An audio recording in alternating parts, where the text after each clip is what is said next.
Hello दोस्तों, नमस्कार। आप सभी लोगों का स्वागत है हमारे यूट्यूब चैनल पे। दोस्तों, उत्तराखंड लोक सेवा आयोग द्वारा प्रवक्ता भर्ती की जो स्क्रीनिंग परीक्षा है उसकी डेट घोषित कर दी गई है, जो कि है 21 मार्च 2021। इसका मतलब रविवार को। आप ये लेटर स्क्रीन पर आप देख सकते हैं। तो देखो दोस्तों, प्रवक्ता स्क्रीनिंग परीक्षा की अगर हम बात करें तो इसमें सबसे ज्यादा जो अंक हैं वो शिक्षण अभिरुचि को दिए गए हैं, जो कि 40 अंक का आता है। तो उसके बारे में आज हम डिस्कस करेंगे। मैं आज थोड़ा मैथ से डिफरेंट वीडियो एक बना रहा हूं। इसमें जो हमारा पहला टॉपिक है उसका नाम है राधा कृष्णन आयोग, जो कि बहुत ही महत्वपूर्ण है। हम इस टॉपिक को जितना शॉर्ट में हो सके उतना डिस्कस करने की कोशिश करते हैं। तो चलिए वीडियो को स्टार्ट करते हैं। तो यहाँ पर आप देख सकते हैं कि मैंने विश्वविद्यालय शिक्षा आयोग, यानी इसको बोला जाता है राधा कृष्णन आयोग। राधा कृष्णन आयोग का एक और नाम विश्वविद्यालय शिक्षा आयोग भी है। इसको मैंने बिल्कुल शॉर्ट में एक तरह से डिस्क्राइब करने की कोशिश की है। तो आप देखिए, सबसे पहले आप ध्यान रखिए कि विश्वविद्यालय शिक्षा आयोग इसका नाम क्यों है, क्योंकि ये विश्वविद्यालय शिक्षा, जो हमारी विश्वविद्यालय शिक्षा व्यवस्था थी यानी उच्च शिक्षा व्यवस्था थी, उस पर, उसकी व्यवस्था पर रिपोर्ट प्रस्तुत करना इस आयोग का काम था। ठीक है ना, यानी हमारे विश्वविद्यालयों की पुनर्रचना के लिए इस आयोग का गठन किया गया था। इसका गठन वर्ष याद करिए, इसका गठन वर्ष था 4 नवंबर 1948।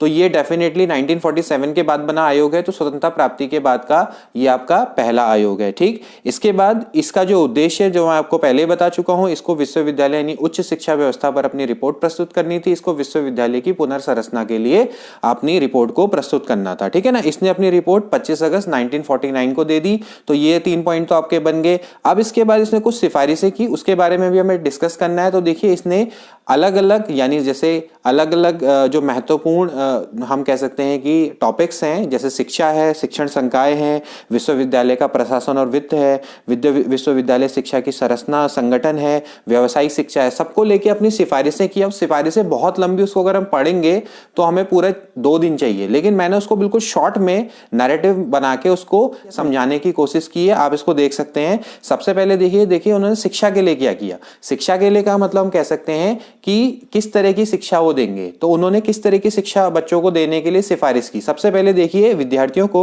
उन्होंने कहा कि भाई हम लोकतंत्र के लिए प्रशिक्षण देंगे, यानी उनको लोकतंत्र की नॉलेज देंगे। ठीक है ना। उसके बाद जो उनकी शिक्षा होनी चाहिए वो कैसी होनी चाहिए, वो आत्मविश्वास से भरपूर होनी चाहिए, यानी बच्चों में आपका क्या आना चाहिए, सेल्फ कॉन्फिडेंस होना चाहिए। ठीक, तीसरा पॉइंट था इसका कि भाई वर्तमान एवं अतीत की समझ को विकसित करना, यानी वर्तमान यानी प्रेजेंट और पास्ट, उनकी समझ को उनको क्या करना था, विकसित करना था। इसके बाद शिक्षा किस प्रकार की होनी चाहिए कि उनको आप व्यवसायिक और पेशेवर प्रशिक्षण, यानी व्यवसायिक प्रशिक्षण भी देना और उनको प्रोफेशनल बनाना। ठीक है ना। इसके अलावा उन्होंने किस टाइप की शिक्षा देने की सिफारिश की कि भैया उनका सांस्कृतिक विरासत है, हमारी सांस्कृतिक विरासत को भी बचा के रखें और उनको भी आगे ले जाए और उनका उत्थान करें। ठीक है ना। और इसके अलावा उन्होंने कहा था कि भाई उनमें मूल्यों का भी विकसित करना है। जिस तरह से, किस तरह के मूल्य, जैसे कि भाई मन में हमारे निडरता होनी चाहिए, हमें विवेक शक्ति हमारी अच्छी होनी चाहिए। ओके, तो इस टाइप का इनका टारगेट था कि भाई शिक्षा को इस तरह से हमें पहले शिक्षा प्रदान करनी है। ठीक है ना। तो ये आई होप कि ये आपका टॉपिक समझ में आ गया होगा। ये शिक्षा में आपके कितने पॉइंट्स हैं, आपके 6 पॉइंट्स हैं कि भाई लोकतंत्र के लिए प्रशिक्षण दो, सेल्फ कॉन्फिडेंस जगाओ और उनको वर्तमान एवं अतीत की समझ उनके अंदर विकसित करो, उनको व्यवसायिक बनाओ, प्रोफेशनल बनाओ। ठीक है ना। सांस्कृतिक विरासत का उत्थान करो, उनके इस तरह की शिक्षा दो कि वो सांस्कृतिक विरासतों का हमारे उत्थान कर सकें, और इस तरह से उनको शिक्षा दो और उनमें कुछ मूल्यों का विकास करो कि भाई वो मन में उनके निडरता रहे, उनकी विवेक शक्ति अच्छी हो। तो ये हमारा पहला, हम कह सकते हैं कि शिक्षा पर उन्होंने ये 6 सिफारिशें उनके दी थी। इसके बाद देखते हैं नेक्स्ट पॉइंट। तो अब देखिए दोस्तों, इसके बाद शिक्षा के बाद आता है शिक्षण संकाय, यानी हमारी टीचिंग जो फैकल्टी है उसके बारे में इन्होंने देखिए क्या क्या सिफारिशें करी। इन्होंने सबसे पहले शिक्षकों को 4 श्रेणी में बांटने की सिफारिश करी। शिक्षकों को 4 श्रेणी, कौन कौन सी जो 4 श्रेणी है वो आपकी देख सकते हैं आप। सबसे पहले क्या होते हैं, प्रोफेसर। आप देखते हैं कि भाई प्रोफेसर, पाठक यानी रीडर, व्याख्याता यानी लेक्चरर और प्रशिक्षक, यानी 4 श्रेणियों में उन्होंने बांटने की सिफारिश की। ठीक है ना। और इसके बाद उन्होंने कहा कि भाई अगर शिक्षक योग्य हैं तो उनको योग्यता के आधार पर उनकी प्रमोशन भी किया जाना चाहिए टाइम टू टाइम। देखिए आज के समय पे होता ही है। इसके अलावा उन्होंने कहा कि भाई जो 4 शिक्षक जो श्रेणी के हैं, अब देखो आप सपोज करो डिग्री कॉलेज में, तो आज देख सकते हैं कि भाई उनके कितने वेतनमान उच्च होते हैं। तो उनके उच्च वेतनमान होने चाहिए, उनको प्रोविडेंट फंड की सुविधा होनी चाहिए, भविष्य निधि की सुविधा होनी चाहिए। इसके अलावा भैया उनको आवास की सुविधा होनी चाहिए। कहने का मतलब भाई सरकारी जो सरकारी हम कह सकते हैं सरकारी आवास की सुविधा होनी चाहिए, ठीक है ना। इसके बाद उनके काम के घंटे निर्धारित होने चाहिए, उनको छुट्टियां मिलनी चाहिए टाइम टू टाइम, ठीक है ना। इसके अलावा उन्होंने कहा कि भाई एक सप्ताह में 18 घंटे का शिक्षण कार्य होना चाहिए, ठीक है ना। हम कह सकते हैं अधिकतम उन्होंने कहा कि भाई 18 घंटे का शिक्षण कार्य उनको करना चाहिए, ठीक है ना। अगर वो सेल्फ स्टडी करना चाहते हैं या कोई अध्ययन करना चाहते हैं तो उनको वर्ष में हम कह सकते हैं कि उनको पूरे सेवा काल में 3 वर्ष की छुट्टी मिलनी चाहिए। यानी पूरा सेवा काल सपोज करो अगर किसी की जॉब 30 साल की है तो उसको 3 वर्ष की छुट्टी मिल सकती है पढ़ने के लिए, लेकिन एक बार में उसको 1 साल से ज्यादा की छुट्टी नहीं मिलेगी, ठीक है ना। तो ये भी आपको ध्यान में रहना चाहिए पॉइंट। इसके अलावा क्या होना चाहिए कि भाई उसकी रिटायरमेंट की एज है वो 60 वर्ष से 64 वर्ष कर दी गई, ठीक। इसके अलावा इन्होंने कहा कि भाई जो विश्वविद्यालय है, विश्वविद्यालय में अगर पढ़ने वाले जो छात्र हैं उनकी जो अधिकतम संख्या वो 3000 निर्धारित करी। इसी तरह से जो उसके महाविद्यालय हैं उनमें उन्होंने कहा कि भाई 1500 से ज्यादा बच्चे नहीं रहेंगे, ठीक। इसके अलावा उन्होंने कहा कि भाई जो 12 साल है, 12 साल अगर कोई बच्चा है अगर वो विश्वविद्यालय में एडमिशन लेना चाहता है तो उसको कम से कम 12 वर्ष की स्कूल एजुकेशन उसकी होनी चाहिए, यानी उसने 12 वर्ष स्कूल में बिताए हुए होने चाहिए, ठीक है ना। इसके अलावा यह है कि भाई कार्यवर्ष की जो कार्य दिवस की संख्या है उन्होंने बोली कि भाई मैक्सिमम आपकी कितनी होनी चाहिए, 180 होनी चाहिए।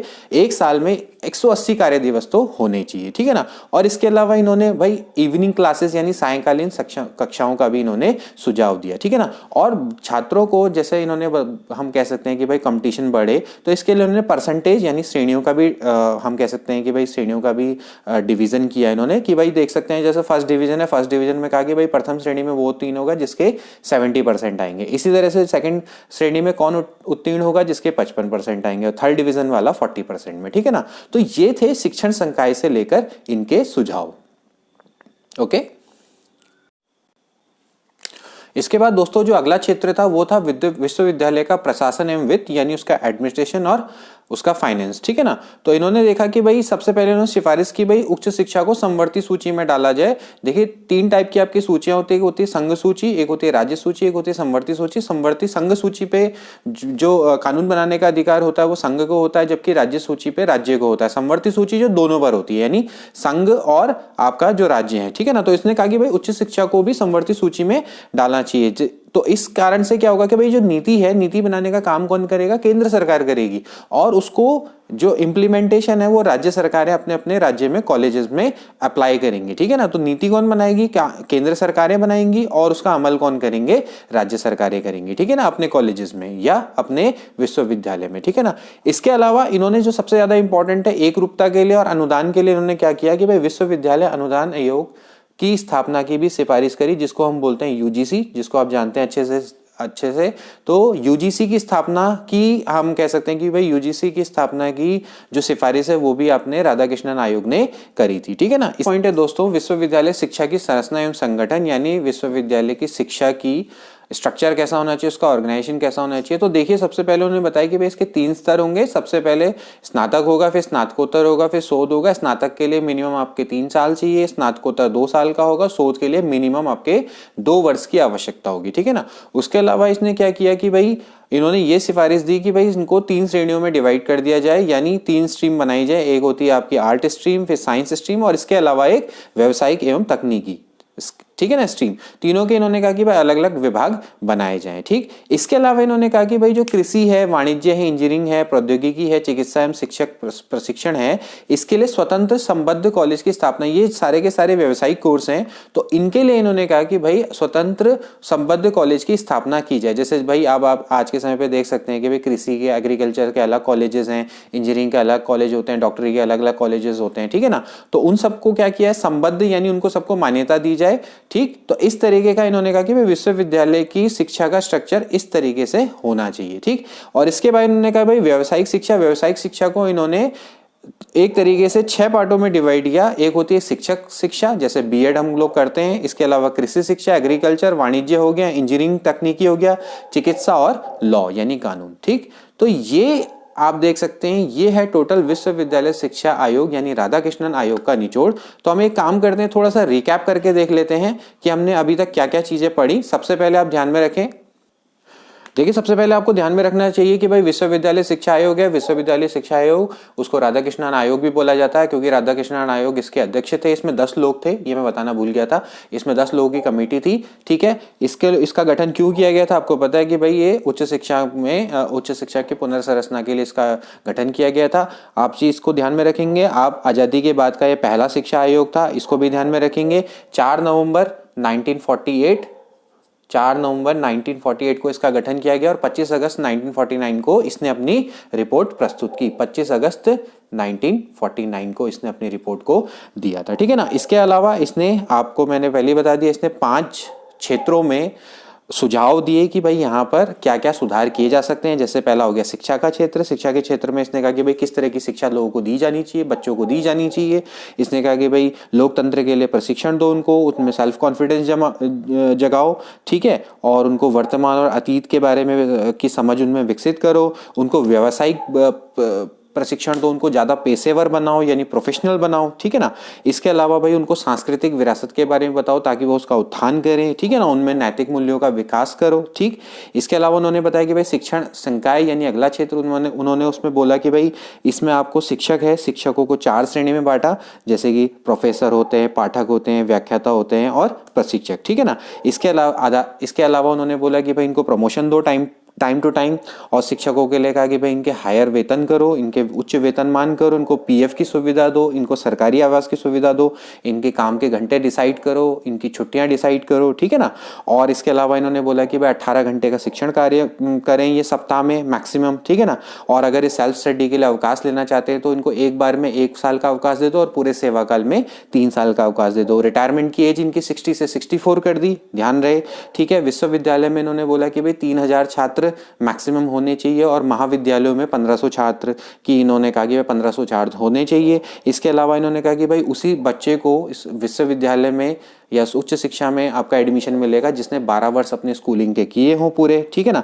इन्होंने कहा कि भाई साल भर में जो कार्य दिवस हैं वो 180 डेज होने चाहिए। इवनिंग क्लासेस की इन्होंने कहा कि भाई इवनिंग क्लासेस भी होनी चाहिए, ठीक है ना। और इन्होंने कहा कि भाई प्रथम श्रेणी जो 70% लाएगा, जो सेकंड श्रेणी उसके 55% होने चाहिए, और थर्ड वो होगा जो 40% लाएगा, ठीक है ना।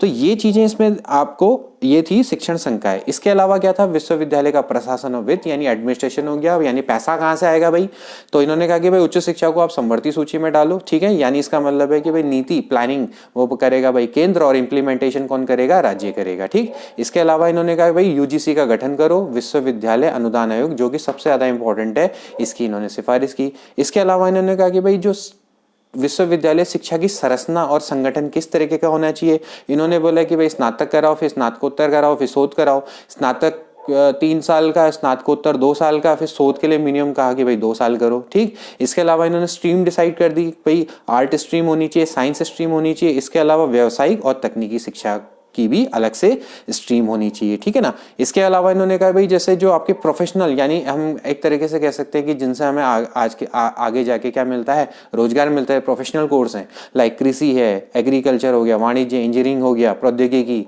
चिकित्सा, शिक्षक प्रशिक्षण यानी बीएड, इन सब के लिए उन्होंने कहा कि भाई अलग से कॉलेज बनाओ और इनको संबद्धता दिलाओ, ठीक है। तो व्यावसायिक शिक्षा को इन्होंने क्या किया, एक तरीके से 6 पार्ट्स में डिवाइड कर दिया।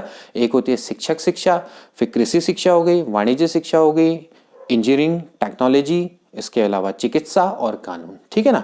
तो ये सारा का सारा आपका था विश्वविद्यालय शिक्षा आयोग यानी राधाकृष्णन आयोग। आई होप कि ये टॉपिक आपको अच्छे से समझ आ गया होगा। अब आपको इसमें चारों तरफ से कहीं से भी अगर आपको कोई क्वेश्चन अगर आता है तो आप उसको बहुत ईजिली आप एग्जाम में कर पाएंगे। आप एक काम करिएगा, इससे संबंधित जितने भी आपके एमसीक्यू बन सकते हैं आप उसको बनाने की कोशिश करिए।